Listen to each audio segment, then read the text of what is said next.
नमस्कार आप सबको एक बार फिर से स्वागत है ज्ञान जंक्शन चैनल पे।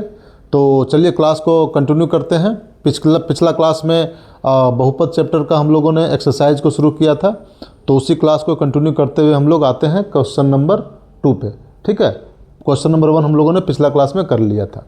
तो जैसा कि पहला क्वेश्चन जब बना रहे थे तो कुछ बातें हम लोगों ने सीखा था कि बहुपद का शून्यक कैसे निकालते हैं, शून्यक क्या होता है, ठीक है ना, बहुपद का व्यापक रूप क्या होता है, ठीक है ना, और जो उसका शून्यक होता है उसको हम लोग अल्फ़ा बीटा से डिनोट कर रहे थे। तो ये सारा चीज़ें हम क्वेश्चन 1 कर रहे थे, उसमें हम लोगों ने समझ लिया था। ठीक है, तो हम लोग अब क्वेश्चन 2 पे आते हैं। ठीक है, तो बेसिक चीज़ तो हम लोगों ने समझ लिया। अब जब हमको शून्यक ज्ञात करना है इस बहुपद का, तो हम लोग क्या करेंगे, इक्वल टू 0 कर देंगे। ठीक है, इक्वल टू 0 कर देंगे। ठीक है ना, और शून्यक का वैल्यू हम लोगों ने क्या रखा था, शून्यक को माना था कि अल्फ़ा और बीटा जो आएगा वो उसका शून्यक होगा। ये बहुपद है यानी कि इसका जो मैक्सिमम घात 2 है, तो इसका जो शून्यक का संख्या आएगा वो 2 ही आएगा। ठीक है, तो ये सारी चीज़ बात तक हम लोगों ने पिछला क्लास में डिस्कस कर लिया था। चलिए तब सीधे आते हैं, इसको हम लोग कैसे सॉल्व करेंगे, कैसे हम लोग इसको शून्यक निकालेंगे। ठीक है, तो चलिए शून्यक निकालने के लिए हम लोग क्या सीखे थे कि ये जो बीच का जो है, ये बीच का जो पद है, इसको हम लोग ब्रेक करेंगे 2 पार्ट में। इस तरह से ब्रेक करेंगे कि इन दोनों का गुणनफल 4s² इंटू 1 उसके गुणनफल के बराबर हो, अगर 2 पार्ट में इसको करते हैं तो 4s को करेंगे तो 4s को 2 पार्ट में कैसे तोड़ सकेंगे। 4s को यहाँ साफ देख पा रहे हैं कि 4s को तोड़ने का 2 और 2 में तोड़ देंगे, 2 दूना 4 भी हो जाएगा और उसका वैल्यू भी 4s में आ सकता है। कैसे आ सकता है देखिए, 4s को आप ऐसे तोड़ दीजिए, -2s देखिए, -2s -4s भी हो गया, और इन दोनों को गुना करेंगे 2s और 2s को, तो 4s² भी आएगा। ठीक है, ऐसे लिख सकते हैं। तो ये हो जाएगा 4s² और यहाँ +1 इक्वल टू 0। ठीक है, पहला स्टेप। सेकंड में क्या करेंगे, इन दोनों को पेयर करेंगे। इन दोनों में देखेंगे कॉमन क्या है, इन दोनों में कॉमन क्या है, इन दोनों में कॉमन 2s कॉमन है। क्या है कॉमन, 2s। तो 2s कॉमन है तो यहाँ लिखा जाएगा 2s लिखा जाएगा। 4s² में अगर 2s निकल गया तो क्या बच गया, 2s बच गया। ठीक है, और यहाँ बच जाएगा 1, यहाँ बच जाएगा 1। इन दोनों में कॉमन क्या है, इन दोनों में कॉमन है 1 कॉमन है। क्या कॉमन है, 1। ठीक है, 1 कॉमन है तो 1 ले लिए तो यहाँ क्या आ जाएगा, 2s आ जाएगा, और यहाँ आ जाएगा -1 इक्वल टू 0। ठीक है, इसको इस तरह से हम लोग फैक्टराइज करने का कोशिश कर रहे हैं। ठीक है, अब देखिए इसको इस तरह से कर दीजिए, 2s - 1 कॉमन ले लीजिए, यहाँ भी है और यहाँ भी है, और दूसरा फैक्टर हो जाएगा 2s - 1, दूसरा फैक्टर हो जाएगा 2s - 1 इक्वल टू 0। इस तरह से आ गया। अब 2s - 1 रहेगा तो s इक्वल टू क्या हो जाएगा, ये 1 उधर चला जाएगा तो हो जाएगा 1/2, और इधर भी सेम चीज़ आएगा, इधर भी सेम चीज़ है तो इधर भी आ जाएगा 1/2। तो अल्फ़ा इक्वल टू क्या हो गया, 1/2, और बीटा इक्वल टू हो गया 1/2। तो हम लोगों ने क्या निकाल लिया, अल्फ़ा और बीटा निकाल लिया इसको फैक्टराइज करके। तो हम लोग को शून्य क्या मिल गया, अल्फ़ा इक्वल टू 1/2 और बीटा इक्वल टू 1/2। चलिए ये हम लोगों ने पहला काम कर लिया, शून्य ज्ञात कर लिया। ठीक है, शून्य हम लोगों ने ज्ञात कर लिया। अगला हम लोग कह रहा है कि शून्यकों और गुणांकों के बीच के संबंध की सत्यता की जाँच कीजिए। ठीक है, तो ये जांच करने के लिए हम लोगों ने पिछला क्लास में क्या किया था, एक रिलेशन बताया था। क्या रिलेशन बताया था, याद कीजिए कि alpha plus beta equal to होता है -b/a, और alpha into beta equal to होता है c/a। इस रिलेशन को हम लोगों ने पिछला क्लास में डिस्कस किया था। तो हम लोग को इसी रिलेशन को, इसी संबंध को जांच करना है, इसकी सत्यता को जांच करना है कि क्या जो हम लोग शून्यक का जो वैल्यू निकाले हैं अल्फ़ा और बीटा, क्या ये इसके बराबर हो रहा है। बी, ए और सी क्या है, ये हम लोगों ने पहले भी समझ लिया था। बी ए सी क्या है देख लीजिए, ax² plus bx plus c, इसी फॉर्म में रहता है ना बहुपद, और उसी से हम लोग ए बी सी निकाल लेते हैं। तो ये इक्वल टू कितना हो गया, यहाँ पे ax² है तो यानी कि यहाँ पे जो x² है उसके पहले क्या है, a है, तो a इक्वल टू क्या है, a इक्वल टू क्या है, a इक्वल टू 4 है, a इक्वल टू 4 है। उसी तरह से b इक्वल टू क्या है, b इक्वल टू हो जाएगा -4, b इक्वल टू हो जाएगा -4, और c इक्वल टू क्या हो जाएगा +1, c इक्वल टू हो जाएगा प्लस। तो a b c तीनों वैल्यू निकल चुका है, और अल्फा और बीटा भी निकल चुका है। तो बस अब हम लोग उसको चेक कर लेते हैं कि जो रिलेशन है वो उसको सेटिस्फाई कर रहा है कि नहीं, उसको उस संबंध की सत्यता को जांच कर लेना। ठीक है, चलिए पहला क्या करना है, अल्फा प्लस बीटा का वैल्यू क्या होगा, यानी कि अल्फा प्लस बीटा 1/2 प्लस 1/2, इसका वैल्यू क्या आएगा, 1 आएगा, इसका वैल्यू 1 आएगा alpha plus beta equal to -b/a होना चाहिए, -b/a। तो माइनस बी का वैल्यू कितना है, -b/a इक्वल टू कितना आ रहा है, -b/a कितना, b का वैल्यू कितना है -4, उसमें माइनस लगा देंगे तो 4 हो जाएगा और ये इक्वल टू 4 हो जाएगा, कट के 1 आ जाएगा। देखिए तो -b/a का भी वैल्यू जो है सो 1 है और अल्फा प्लस बीटा का वैल्यू भी 1 है, दोनों 1 हो गया, इसका सत्यता की जांच हो गया। ठीक है, सेकंड देखिए, सेकंड भी जांच कर लीजिए। सेकंड अल्फा इंटू बीटा यानी कि 1/अल्फा इंटू बीटा, यानी कि alpha into beta equal to हो जाएगा 1/2 इंटू 1/2 इक्वल टू क्या हो गया 1/4, 1/4 हो गया, इक्वल टू c/a होना चाहिए। c कितना है 1 है, c इक्वल टू c/a होना चाहिए। तो c का वैल्यू कितना दिया हुआ 1 और a का वैल्यू कितना दिया 4। देखिए c/a इक्वल टू 1/4 और alpha into beta equal to भी 1/4 आया। तो इस तरह से हम लोगों ने इस रिलेशन को भी जांच कर लिया, तो ये भी करेक्ट हो गया, रिलेशन दोनों बराबर है, LHS इक्वल टू RHS है। तो इस तरह से हम लोगों ने शून्यक निकाल लिया और सत्यता की भी जांच कर लिया। ठीक है, चलिए अब आते हैं हम लोग क्वेश्चन नंबर 3 पे। तो नेक्स्ट क्वेश्चन दिया है 6x² - 3 - 7x। ठीक है, इसको हमको सॉल्व करना है, इसमें हम लोग शून्यक का वैल्यू निकालना है। तो इसको हम ऐसे भी लिख सकते हैं, क्योंकि जो इसका व्यापक रूप होता है x² + bx, तो यानी हो जाएगा 6x² - 7x - 3x equal to 0। ऐसे भी लिख सकते हैं, इसको इस तरह से हम सजा के लिख देंगे, जो बहुपद का जो स्टैंडर्ड फॉर्म होता है उस तरह से। तो यहाँ पे हम लोग लगे हाथ ये भी लिख सकते हैं कि a का वैल्यू कितना हो गया 6, b का वैल्यू कितना हो गया -7 और c का वैल्यू कितना हो गया -3। a b c का वैल्यू निकाल लिए, इससे निकल गया। ठीक है, अल्फा और बीटा का वैल्यू निकालते हैं। ठीक है, तो अल्फा बीटा वैल्यू कैसे निकलेगा, इसको तोड़ेंगे, -7 को तोड़ेंगे, इस तरह से तोड़ेंगे कि इन दोनों के गुणनफल के बराबर हो। तो देखिए कैसे तोड़ेंगे, -7 को 18 को गुना करना है, 18 आना है गुना करके, 7 को तोड़ना है। 7 को अगर 9 और 2 में तोड़ेंगे, 9 - 2 करेंगे तो 9 दूना 18 भी हो जाएगा और 9 - 2 7 भी हो जाएगा। तो इसको 9 और 2 में तोड़ते हैं, तो 6x² - 9x + 2x - 3 equal to 0। तोड़ दिए, -7x को इस तरह से तोड़ दिए। चलिए अगला काम क्या करते हैं, इन दोनों में कॉमन लेते हैं। इन दोनों में कॉमन क्या होगा, 3 कॉमन होगा, 3x कॉमन होगा, तो यहाँ हो जाएगा 2x - 3, ऐसे हो जाएगा इधर। फिर उसके बाद इसमें इन दोनों में कॉमन क्या होगा, इन दोनों कॉमन 1 होगा, 2x - 3 इक्वल टू 0। ठीक है, तो 2x - 3 कॉमन ले लिए, एक फैक्टर हो गया 2x - 3, दूसरा फैक्टर क्या हो जाएगा 3x + 1, ये हो गया हम लोग का 2 फैक्टर निकल गया। अब इसका शून्यक निकाल लेते हैं, इक्वल टू 0। तो एक शून्यक हो जाएगा, x इक्वल टू हो जाएगा 3/2 और दूसरा हो जाएगा x इक्वल टू -1/3। देखिए -1/2 शून्यक निकल गया, इसी को अल्फा बीटा बोल सकते हैं, यानी कि अल्फा बीटा का वैल्यू क्या होगा, अल्फा इक्वल टू हो गया 3/2 और बीटा इक्वल टू हो गया -1/3। अल्फा बीटा निकल गया। अब बस इसकी सत्यता का जांच कर लेते हैं। ठीक है, तो अल्फा प्लस बीटा क्या हो जाएगा, अल्फा प्लस बीटा का वैल्यू क्या हो जाएगा, अल्फा प्लस बीटा 3/2, तो यहाँ माइनस है तो प्लस माइनस माइनस हो जाएगा 1/3।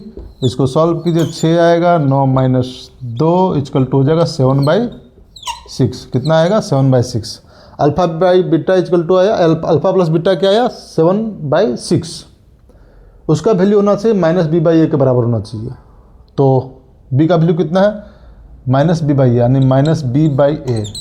तो -b का वैल्यू कितना है -7 है, तो उसमें एक और माइनस लग गया तो क्या होगा, माइनस माइनस प्लस हो जाएगा, यानी 7 हो जाएगा। और ए का वैल्यू कितना दिया हुआ है, 6 दिया हुआ है, 7/6। देखिए दोनों बराबर हो गया, ये जांच हो गया कि बराबर है, रिलेशन सेटिस्फाई कर रहा है। ठीक है, नेक्स्ट रिलेशन को देखते हैं, अल्फा इंटू बिट्टा।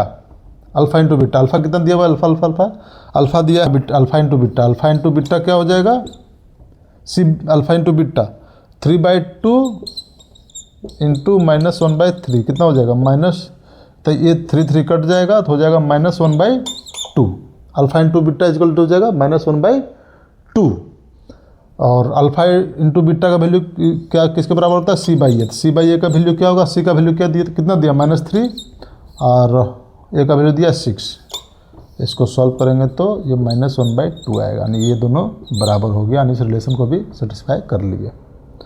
तो इस तरह से हम इसका फैक्टर निकाल लिए, शून्यक निकाल लिए, और इसका रिलेशन को भी, सत्यता का भी जांच कर लिए। ठीक है, चलिए अब आते हैं क्वेश्चन नंबर 4 पे।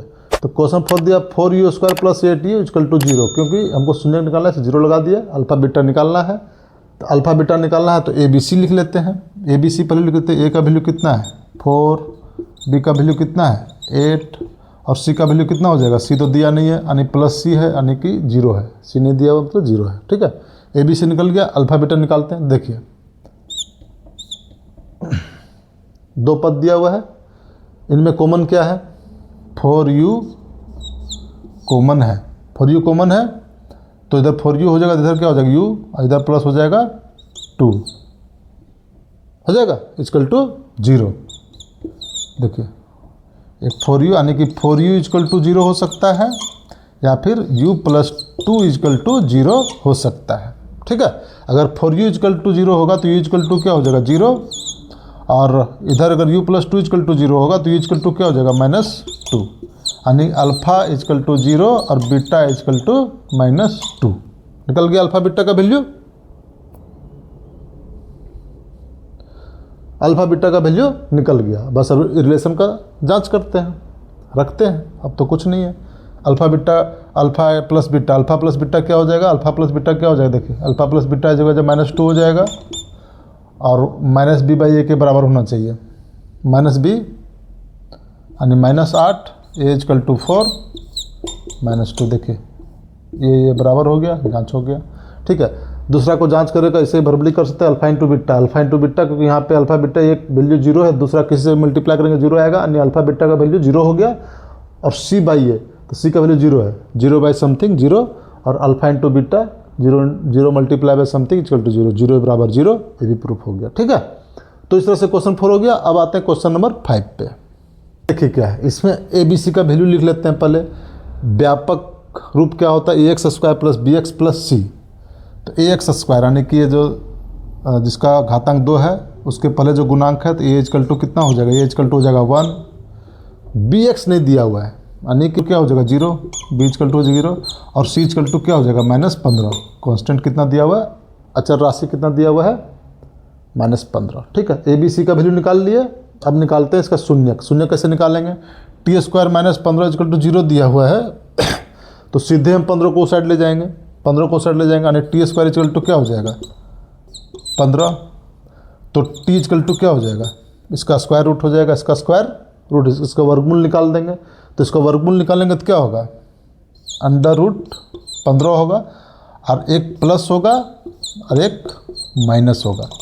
अगर दोनों वैल्यू, 2 वैल्यू निकलेगा, एक प्लस √15, एक माइनस √15, क्योंकि दोनों का स्क्वायर करेंगे तो 15 का वैल्यू आएगा। ठीक है, तो 2 रूट निकल गया, अल्फा बीटा निकल गया, ये हो गया अल्फा, ये हो गया बीटा। ठीक है, अब चलिए सत्यता की जांच करते हैं। ठीक है, तो सत्यता की जांच कैसे करेंगे, अल्फा प्लस बीटा, यानी कि √15 प्लस बीटा का वैल्यू -15, प्लस माइनस हो जाएगा √15, इसका वैल्यू कितना आ जाएगा 0 आ जाएगा इसका। और अल्फा प्लस बीटा = होता है -b/a, तो -b/a,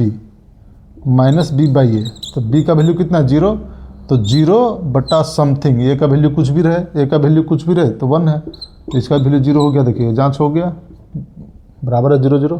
ठीक है, नेक्स्ट जांच करते हैं अल्फा इंटू बीटा। यानी कि alpha into beta, alpha into beta क्या हो जाएगा, √15 इंटू माइनस ऑफ √15।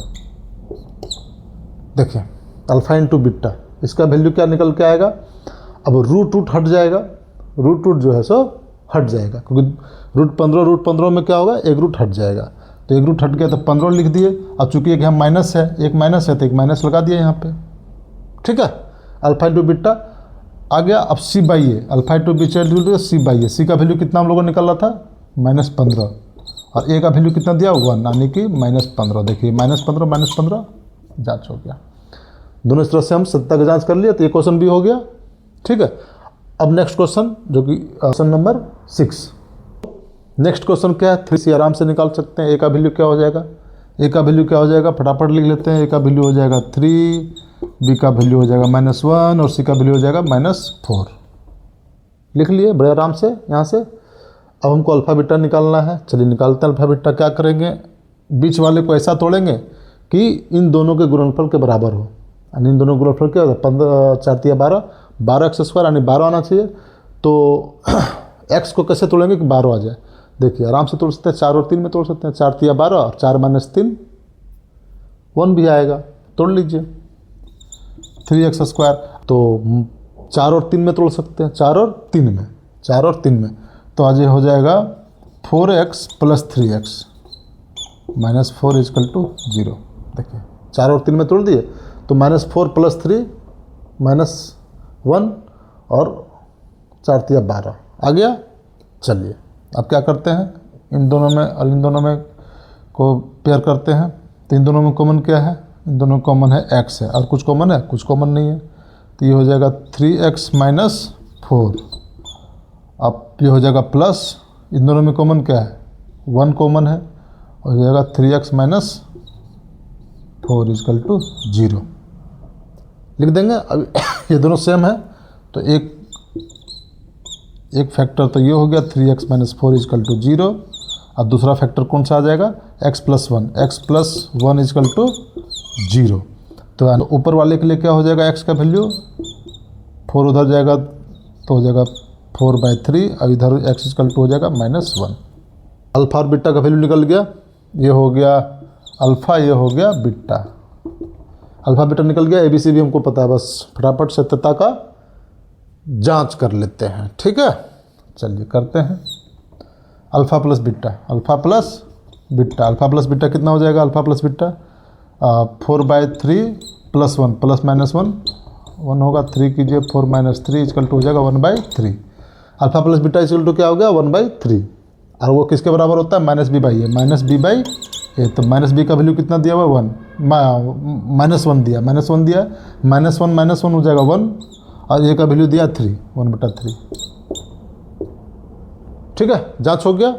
अब अगला क्या है, alpha into beta, alpha into beta, alpha into beta कितना दिया, अल्फ़ा का वैल्यू आया 4/3, और बीटा का वैल्यू है -1, क्या हो जाएगा, -4/3, -4/3। ए किसके बराबर होता है, C/A के बराबर होता है। C का वैल्यू कितना दिया हुआ है, -4, और A का वैल्यू दिया हुआ है 3, A का वैल्यू दिया हुआ है 3, बराबर हो गया, ठीक है। ये दोनों बराबर हो गया, ये भी बराबर हो गया, ठीक है। तो इस तरह से क्वेश्चन नंबर 6 भी हम उसी तरह से बना सकते हैं, शून्य निकाल सकते हैं, ठीक है। तो ये एक्सरसाइज खत्म हुआ। अब हम लोग नेक्स्ट क्वेश्चन की ओर चलते हैं, क्वेश्चन नंबर 2 की ओर, एक्सरसाइज 2.2 का क्वेश्चन नंबर 2 की ओर चलते हैं, ठीक है।